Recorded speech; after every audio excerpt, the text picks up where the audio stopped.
If you're looking for one of these first generation Honda HRVs, then you've probably done some research and heard a tale of two different owners. The first one who's had no problems whatsoever and loves it, and the second one who's sick of it, primarily because of the CVT. In this video, I'm gonna break down what's fact, what's myth, and what you need to know before you buy one of these, or if you already have one of these, how to make it last.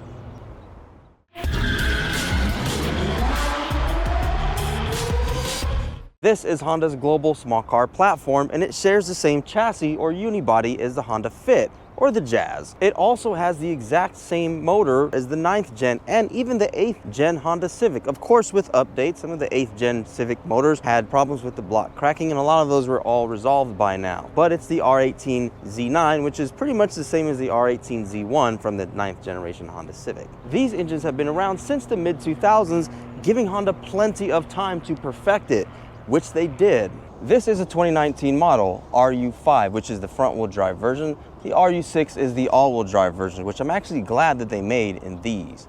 But is this just a Honda Civic with large hiking boots? Or is it completely different? Well, we'll find out. You know, crossovers are a lot newer, at least to me they are, but now you can actually get them used for better prices. I love the fact that you have a higher seating position and a larger interior volume. Is it much bigger than a sedan? I think it's a little bit bigger, but it's not much. As far as utility and use, much better, especially when you can fold the seats down and have much more cargo space. That's where it just completely crushes the sedan. And maybe you can say this is making the car market boring, but let's just be honest, this is something that the car market needed for a long time. I guess these are like mini station wagons, but these are smaller. You know, I don't drive crossovers that often. It feels like I'm in a truck, to be honest with you. There's a lot of space, and I see the benefits of crossovers and why people love them. The dashboard is hard plastic, so you don't get the nicest stuff. You have some padded dashboard on the bottom here, which is kind of like this vinyl or stitched leather looking material. The door panels are cloth. I don't usually see this a lot, and I find that very interesting. It gives it almost like this rugged look that I actually personally like as well. The armrests on the doors are that same soft leather-like material that feels excellent, and so this interior I actually like. I know this is a budget interior, but they did it exceedingly well. I like the texture on the dashboard. You have storage down here on the bottom. You have two USB 2.0 ports. This center armrest will stay in whatever position that you leave it in. And these cup holders, by the way, get a look at this. You can adjust them so many different ways. This is probably one of the coolest cup holders I have actually seen in any car so far. You could fit large cups, small cups, you could fit whatever the heck you want in here, and there's enough room for it all. Electronic parking brake, I don't care for it. Brake hold, which is a really nice feature. Leather steering wheel, which I like. And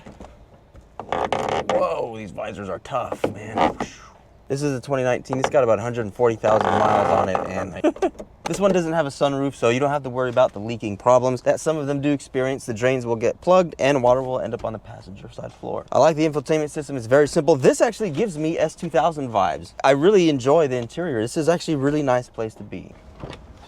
But it's pretty standard back here. You don't have a center armrest back here, which I kind of wish they did. You have 60-40 split rear folding seats. You have a power outlet down here. You have one cup holder, which is nice. At least they gave you something. And I guess you have some cup holders in the door panel. The door panel material is the same as the front. Otherwise, it's standard back here, and it works. I know this channel is new, but you will learn very, very quickly that I don't use this term very lightly.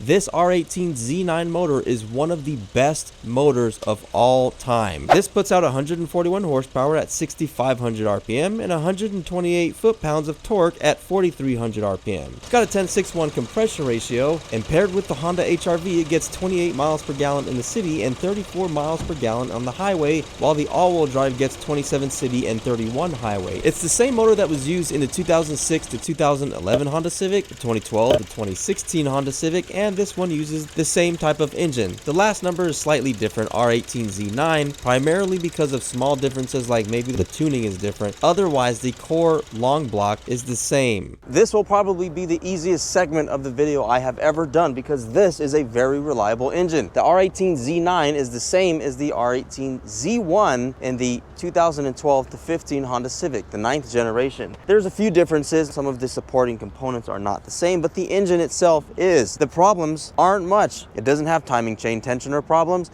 doesn't have timing chain problems, doesn't have a turbocharger, so no turbocharger to worry about, expensive parts to replace, doesn't have problems with frequent oil consumption like the K24W1 in the 2013 to 2018 Honda Accord 2.4, and it doesn't have any of the problems like the 1.5 turbo Honda Accords. This is a super stout engine. I've seen these engines with 300, 400, 500,000 miles with zero problems. But for all of the positive remarks that I have giveth, I shall take it some away, starting with... Yep, you guessed it, the CVT transmission. If you've heard rumors about the HRV's CVT having problems, then yeah, that's based on something real. According to an NHTSA-filed Honda service bulletin, early HRV models between 2016 and 2020 had calibration problems with the PCM. Here's what happened. The computer that controls the CVT was applying too much pressure on the belt under certain conditions, especially during takeoff or climbing hills. That extra tension on the belt surface can cause premature wear, chattering, and full belt failure, which means essentially a complete transmission failure. Honda's fix came as a software update. Basically, the new PCM programming reduced belt surface pressure. The updated logic also balanced the pulley ratios and clutch engagement, keeping the belt from being overloaded. After that, Honda issued a follow-up bulletin extending the CVT warranty to 7 years or 150,000 miles, and even added a new diagnostic code, P271E, to monitor the health of the belt. By the 2020 model year, these updates became built in from the factory, and failures like this became much more rare. As long as you keep your CVT fluid fresh, the newer units have proven to be solid and long-lasting. Now the price of these used CVT units still reflects that earlier concern. New transmissions can be extremely pricey, and used transmissions can still be quite pricey, so if you're buying one, pay attention to the mileage and condition. You don't want to inherit the exact same problem. Engines, on the other hand, are dirt cheap. Just like in the 9th generation Civic, you can practically find one for a couple $100. So if somebody with a new car makes fun of your HRV, just remind them that your engine costs less than a used iPhone. Yeah, tell that to the 1.5 turbo Accord owners. Engine mounts are typical with these. If they fail, you'll hear that rattle on startup, especially the one right here, right on the passenger side. Valve cover gasket leaks are very normal, I would consider, and in fact, this is probably one of the easiest valve covers to change, so no big deal. Some owners have complained about evap purge valve issues or evap system issues. This hose down here does tend to tear. That's very common in a lot of Hondas, but not just limited to Honda. There are other manufacturers and other models that have the intake hose tear,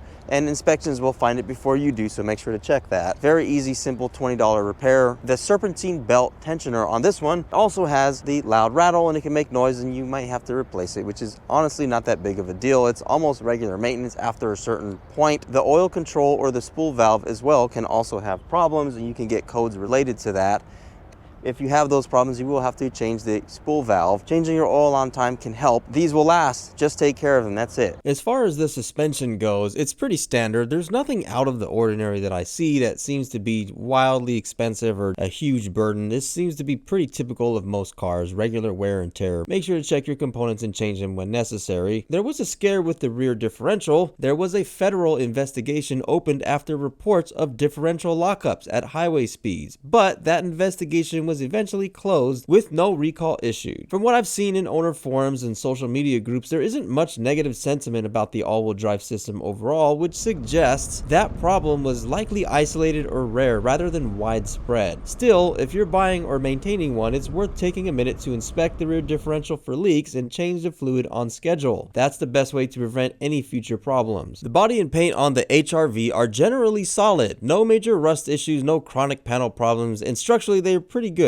But there is one color worth paying attention to, and that is white orchid pearl, or the other pearl white finishes. They've had some issues with the clear coat peeling or flaking, usually starting along the roofline, above the windshield, or near the doors. Honda even issued a paint warranty extension on earlier models from 16 to 18 for this color, and there's a few scattered people with 2019 saying that they've also had this problem. Outside of that, the HRVs are pretty good. The paint seems to hold up fine if it's well maintained. The darker colors are fine, but remember, with any manufacturer, the darker colors are going to oxidize sooner anyways. So the takeaway is simple. If you're looking at a white HRV, make sure to check the top edges and seams carefully for early peeling or fading. Otherwise, the body and finish on these are pretty durable. The interior is very robust besides the weird visors that this one had. Besides the panel wear and everything like that, which so far seem to be excellent, The HRV had its fair share of electrical quirks, mainly involving the infotainment screen, the backup camera, and the instrument cluster. Some owners reported flickering displays, frozen audio screens, or the rear camera not showing anything. The good news is that most of this came down to a software problem, not any wiring defects. Honda actually released an audio unit software update because the system can glitch out if the battery voltage dropped too low during startup. The update reprograms the display unit and stabilizes the power logic so it doesn't crash when the voltage dips. If the screen still acts up after the update, the head unit itself may need replacement. There were some reports of that, but it didn't seem widespread. So if you're buying one, check the VIN for open recalls. Those electrical gremlins did exist, but there was a fix for them, and the interior was actually pretty solid. The rest of the problems that these vehicles had were pretty much all addressed by recalls. Honda seemed to take care of this one pretty well. There were things like the clogged sunroof drains, which I mentioned earlier. The low pressure fuel pump recall, that was a recall, and you want to make sure to check into that. The rear caliper pistons may actually allow some air pockets, which was also recalled from 2016 to 2018, and the front passenger seat occupant sensor for the airbag, which other Hondas seem to have this problem too. There was also a problem with the steering gearbox. Excessive internal friction may make the steering kind of feel sticky or a little bit harder. That was also recalled as well. So while some of these things are frustrating, a lot of these were addressed. So I give a big props to Honda for this one. Test driving the Honda HRV. This is a 2019 model, first gen. And the first impressions are S2000 dashboard, huh?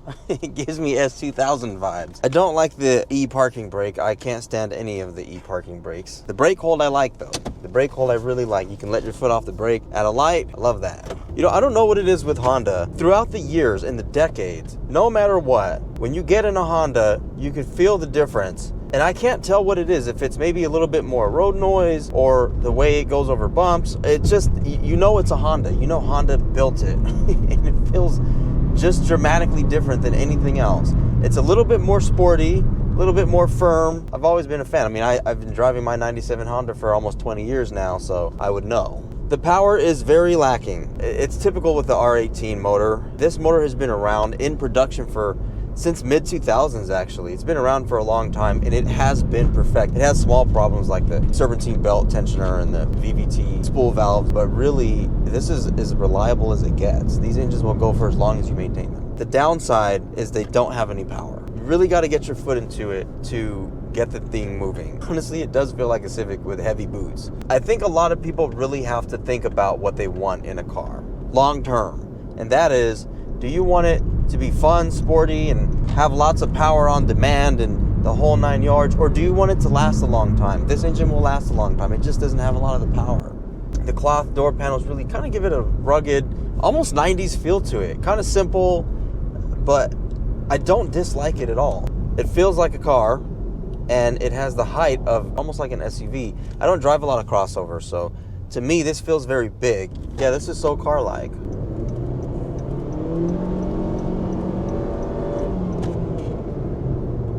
Yeah, it lacks power.